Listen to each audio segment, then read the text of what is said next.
Hola internauta, esto es un proyecto por fans y para fans, con el único fin de entretener.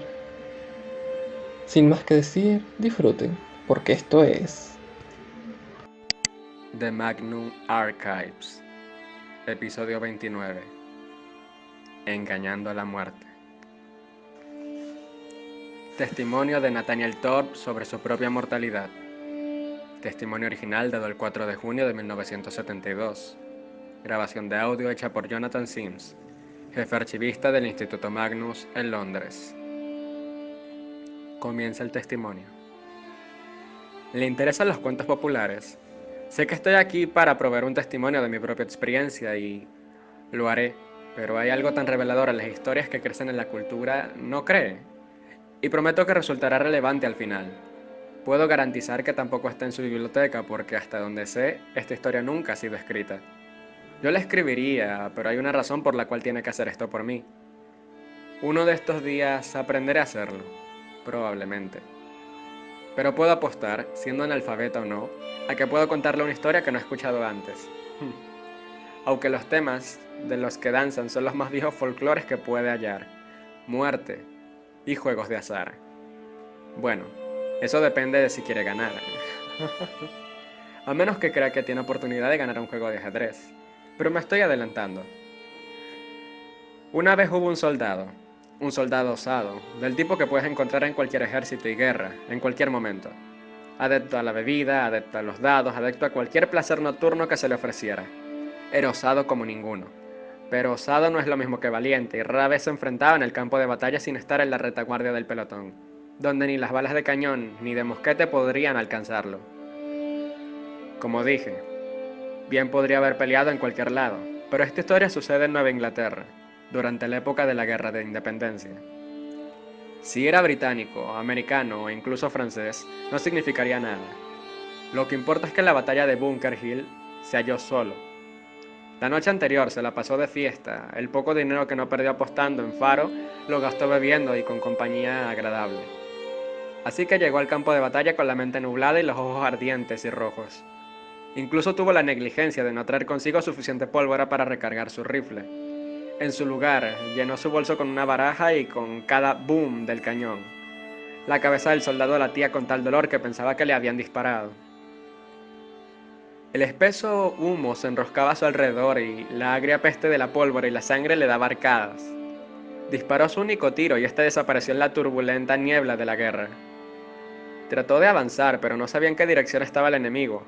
No podía ver a otros entre el caos de la batalla, enemigos o camaradas. Aún con todos los cañones y mosquetes que podía oír, era como si estuviera solo, parado en ese lugar. El soldado vio que entre la sangre derramada en la tierra era la suya propia. No tenía idea de cuándo le habían disparado, pero el dolor que surgió a través de él cuando se tocó la herida del pecho no le dejó duda alguna.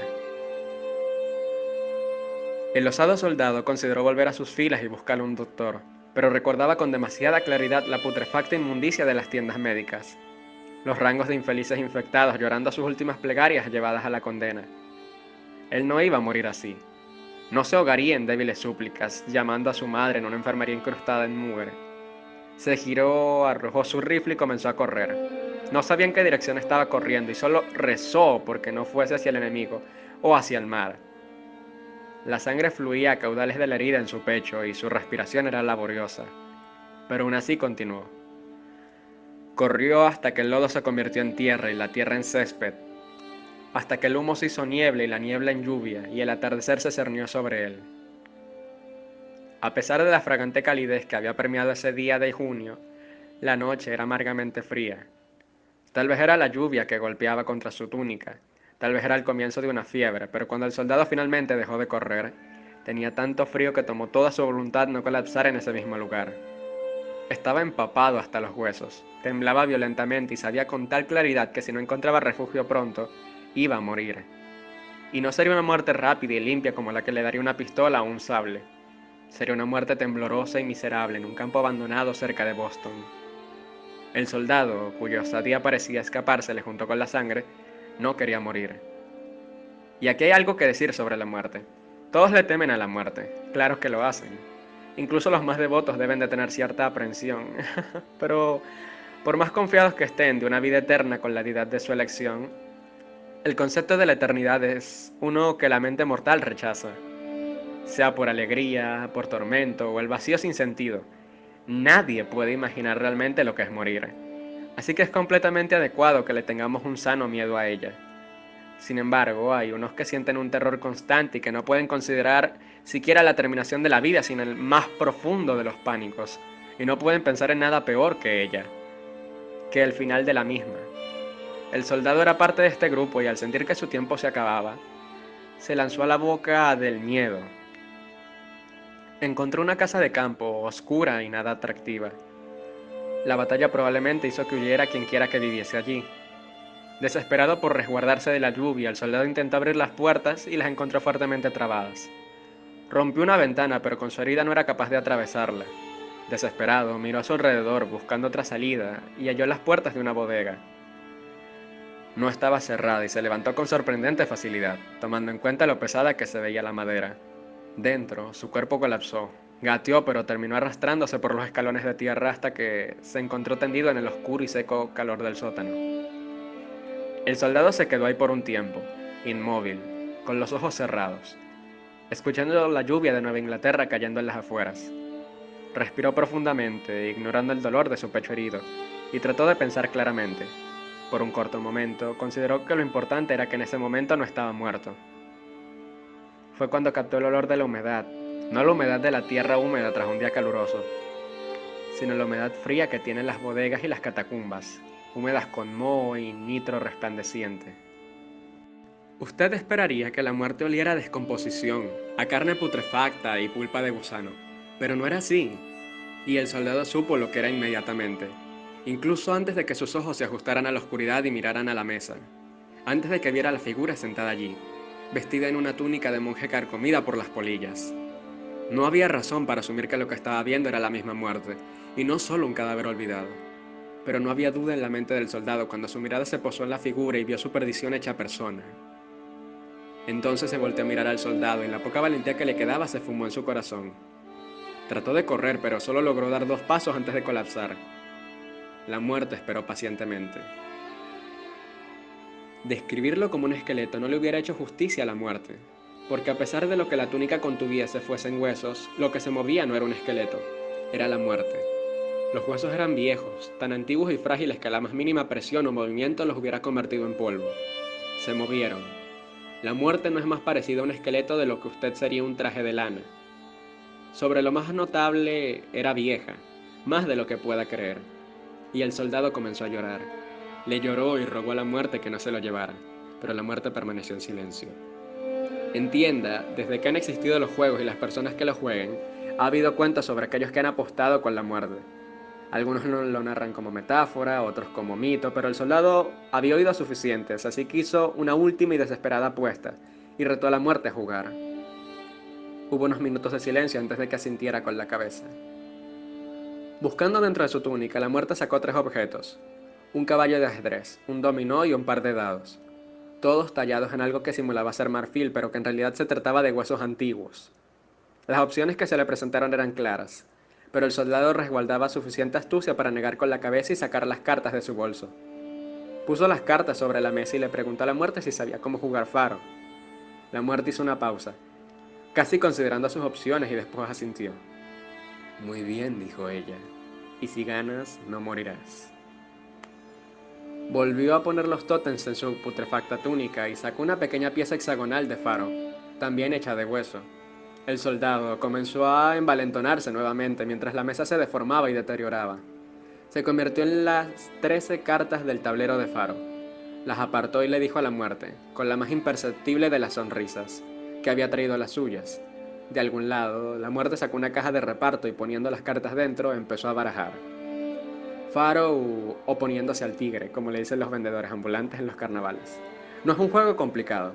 Se posicionan apuestas sobre las cartas y el repartidor toma una carta para los jugadores y una para sí mismo. Las apuestas que concuerdan con las de las cartas del jugador se duplican y aquellas que concuerdan con las del repartidor se pierden. Hay otras reglas, claro, pero si se juega de forma honesta, no hay juego con probabilidades más justas. El soldado nunca había enfrentado un juego justo. Tenía frente a él una pila de pálidos huesos de marfil, no muy diferente de los que se usan para apostar en el mahjong, aunque el soldado no tenía conocimiento de semejante juego. Él sabía que si la pila se le acababa, su vida le sería confiscada. El juego fue lento y deliberado, y el soldado no podía decir si jugaron por horas, días o meses. La noche lejana no mostraba signo de terminar, ni la lluvia cesaba su persecución frente a la puerta que seguía abierta de la bodega. Las cartas eran colocadas de manera lenta y deliberada por la muerte, y el soldado empezó a darse más y más cuenta de que este era el juego de Faro con menos estafas que había jugado jamás. Sin embargo, había pocas oportunidades para hacer trampa, ya que no había nada, griterío o ruido de las multitudes que sirviera como distracción, como en cada sala de apuestas en las que había estado. La despiadada y vacía mirada de los hoyos huecos del cráneo de la muerte era suficiente para evitar que el soldado empujara mucho su suerte. Entonces llegó lo que parecía ser el juego final. El mazo estaba casi vacío y todo lo que el soldado tenía estaba apilado en el número 3. Mientras su reserva disminuía, el soldado podía sentir que la herida en su pecho comenzaba a pulsar con un dolor sordo, mientras que gruesas perlas de sudor rodaban por su tembloroso rostro. Si las últimas 3 salían para el repartidor, perdería, pero si salían a su favor, entonces terminaría el juego con una reserva mayor a la de la muerte. ¿Tal vez sería suficiente para ganar? Las reglas de la apuesta no fueron explicadas claramente, pero mientras los temblores comenzaban a dominarlo, el soldado se aferró a esa poca esperanza. Y mientras la muerte movía la mano para tomar las últimas cartas, el soldado puso su propio Cooper sobre el tablero, el pequeño objeto hexagonal que revertía la apuesta. Ahora, si la muerte sacaba las 3 como repartidor, él ganaría. La muerte volteó la carta para revelar un rey, y extendió la mano por la siguiente. El soldado supo que había cometido un error. Cuando el 3 fuera volteado, él perdería la apuesta, y perdería todo. Tenía una sola oportunidad, un pequeño pedacito de esperanza. Uno que sin duda solo lo condenaría más. Pero, ¿qué más podía hacer? Cuando la muerte movió su cabeza hacia la caja de Faro para tomar otra carta, el soldado hizo un movimiento bien preparado. Tomó el delgado hilo enroscado en su pulgar y por dentro del pequeño hoyo en su Cooper, tiró de él hasta dejarlo tenso. Con un casi imperceptible movimiento de la muñeca lo atrajo de vuelta hacia su mano, sacándolo del tablero y dejando su apuesta para que ganara cuando se levantara el 3.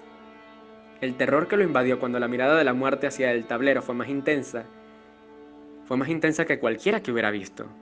Todas las otras veces que había intentado ese truco, los aullidos de la multitud y la concurrida masa de jugadores presentando sus apuestas le habían dado un amplio margen de cobertura. Aún así, en la oscuridad y la quietud, con solo su presencia y su eterno oponente jugando su juego, seguramente no habría forma de que ese movimiento pasara desapercibido. La muerte volteó la carta. 3 de picas. Miró la carta y luego la pila de marfil frente al soldado. No hizo ningún sonido y el soldado no podía decir si lo que escuchaba era la lluvia que caía afuera o el latido de su propio corazón. Finalmente, la muerte sintió con la cabeza y empujó su propia pila de palitos de hueso hacia el soldado. Tú ganas.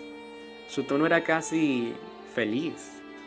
El soldado no lo notó, ya que con esas palabras una emoción atravesó su corazón. Había vencido a la muerte. Iba a vivir. Se paró. Todavía se sentía extasiado y febril, pero con tal alegría que pudo haber colapsado de la risa que explotó de sus labios. Caminó tambaleante hasta la puerta de la bodega, esperando ver el amanecer después de tanto tiempo en la oscuridad. Pero el cielo continuaba negro. Detrás de él, la muerte esperó. El soldado notó que el dolor en su pecho ya no estaba y tomó una profunda bocanada de aire. Se sintió fría, húmeda, con una pizca de algo metálico. Fue solo entonces que notó la grave y retumbante carcajada de la muerte. Se volteó para ver la figura que seguía sentada en la mesa, pero ahora la vieja túnica de monje estaba empapada de sangre. Los huesos de la figura se presentaban rojos y goteantes, con parches de músculo que aparecieron sobre ellos. Entonces lo sintió en su cuerpo. Algo estaba muy mal. Era una picazón, una quemazón que ardía dentro de sí, y entonces sintió una punzada de intenso dolor en su brazo. Lo sujetó de forma instintiva, pero donde la tocaba la piel y la carne, se deshacían debajo de su mano como pedazos de pan mojado. Debajo, pudo ver el blanco amarillento del hueso. Su hueso. Hueso viejo. Y el soldado empezó a gritar. Y mientras más de su cuerpo se desprendía de él, creando pilas carmesí en el suelo, miró hacia donde la muerte estaba sentada. Y en su lugar, vio que allí había un viejo monje, ensangrentado pero en carne y sonriéndole. El soldado extendió una nueva mano esquelética hacia él en súplica. Dijiste que si ganaba, entonces viviría. El monje negó con la cabeza. No, no lo hice. El fin, supongo. Gracias por complacerme. Has sido muy paciente. Estoy consciente de que vine a contar mi propia historia y, en su lugar, parafraseé un viejo cuento popular, el cual he escrito obedientemente. Sin embargo, ahora siento que me encuentro en un lugar en el que puedo hablarle sobre mí. Pero para dar un pedacito de contexto final necesito que mire esto. Preste atención. Nota del archivista. Después de este punto el resto de la página está cubierta de lo que parece ser una gran mancha de sangre. El testimonio continúa una página después en una escritura más temblorosa. Retomando el testimonio. Disculpa por eso, fue un poco dramático, lo sé, pero siempre he sentido que una demostración es mejor en estas situaciones. ¿Ahora se siente mejor? Bueno, no importa. Creo que debería continuar. Mejor terminar con esto antes de que alguien venga por su grito. No tengo interés alguno en convertirme en una maravilla médica. Así que si este cuchillo no es falso, puede verlo si quiere. Maldición. Apuñáleme si gusta. ¿No? Bien. Tal vez subestimé su curiosidad. Después de ganar mi juego de faro, me pasé casi 2 siglos en ese profano estado. Recuerdo poco de ese tiempo. No era el único, ni era la única personificación de la muerte. Había otros. Creo en un estado similar al mío. No sé cuántos, pero no íbamos por todos. No sé cómo elegimos a nuestras víctimas o si estamos bajo los caprichos de un poder mayor. Los llamo víctimas porque mientras que visitamos muchas almas terminales o condenadas, no solo íbamos por aquellos cuya hora había llegado. Algunos de ellos los asesinábamos nosotros. Recuerdo mis manos huesudas y filosas acercándose a los cuellos de los viejos, los jóvenes, aquellos que lo merecían y aquellos que no habían traído más que amor al mundo. Algunos elegían apostar, claro. Los ignorantes escogían ajedrez. Yo era el maestro de cada juego, conocía cada regla. Escoger un juego que no desafía la muerte siempre es una tontería. Al final, fue la ruleta la que me liberó. La suerte se inclinaba a mi favor cuando jugaba con víctimas, pero en un juego de tan puro azar como la ruleta, bueno, eventualmente la suerte aparece, aunque tuve que esperar casi 2 siglos para que lo hiciera. Nunca olvidaré la expresión en la cara del viejo cuando ganó y empezó a sentir el cambio empoderándose en él. Así que ahora estoy aquí y no puedo morir, pero tampoco puedo vivir. La comida y la bebida me enferman y no puedo dormir. Hay un dolor dentro de mí, un antojo de algo, pero no sé de qué. No parece que pueda envejecer, pero he sido carne nuevamente desde hace un par de años, así que no puedo estar seguro de ello. A menudo me pregunto si soy único en el mundo. No puede ser posible. No tiene sentido. Sé que había otros, pero no sé dónde están. No puedo decidir si esta existencia en la que me encuentro es mejor que la muerte a la que le temí hace tanto tiempo. A veces me lo pregunto, pero he decidido que lo es. Es un infierno de vida, pero cuando se sufre, aún es vida. Fin del testimonio. Hice que analizaran la sangre y parece ser real, o negativo. Y eso es lo más lejos que pude llegar a corroborar sobre este testimonio. 44 años después de lo sucedido, los detalles que el señor Thor dejó de su residencia, ocupación, etc., parece que los confirmaron en su momento, pero nos fue imposible encontrar información actual sobre él, si es que sigue con vida. Fiona Law, la asistente de investigación que tomó el testimonio, falleció en 2003 por complicaciones después de un trasplante de hígado, y solo con 2 excepciones, nadie que trabajara en el Instituto Magnus en ese tiempo sigue trabajando aquí. Es obvio que Gertrude Robinson estuvo ahí, pero no podemos preguntarle y Elías trabajaba como registrador de archivos en ese entonces. Lo confirmé con él y recuerda que hubo un poco de alboroto por esos días, ya que alguien que se había autolesionado mientras daba un testimonio o algo así. Los rumores decían que se cortó un dedo o algo por el estilo, pero no estuve involucrado directamente y no supo más al respecto. Aparte de eso, es un callejón sin salida. La única otra cosa en el archivo no puede considerarse realmente una pista, especialmente ahora que ya no está. Era una pequeña pieza hexagonal de casi 3 centímetros de diámetro. No tenía marcas, pero parecía estar hecha de hueso viejo. Me fue imposible determinar nada más allá de eso, ya que cuando lo tomé simplemente se hizo polvo en mi mano. Tal vez eso es apropiado. Fin de la grabación.